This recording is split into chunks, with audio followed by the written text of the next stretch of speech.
hurlant de douleur. Et l'acteur Daniel Radcliffe a sorti un cri super intense et rempli d'émotions réelles. La production était tellement choquée par ce cri qu'ils ont dû le couper dans la version finale. Le cri était si puissant, si sincère, qu'il a fait pleurer plusieurs membres du casting sur le plateau, dont Emma Watson et Helena Carter. En réalité, ce jour-là, dans la vraie vie, l'acteur venait de perdre un membre de sa famille. La douleur qu'il ressentait était réelle. Il ne jouait pas, il vivait cette perte.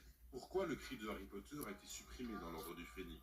Juste après la mort de Sirius Black, une scène déchirante devait montrer Harry hurlant de douleur. Et l'acteur Daniel Radcliffe a sorti un cri super intense et rempli d'émotions réelles. La production était tellement choquée par ce cri qu'ils ont dû le couper dans la version finale. Le cri était si puissant, si sincère, qu'il a fait pleurer plusieurs membres du casting sur le plateau, dont Emma Watson et Helena Carter. En réalité, ce jour-là, dans la vraie vie, l'acteur venait de perdre un membre de sa famille. La douleur qu'il ressentait était réelle. Il ne jouait pas, il vivait cette perte.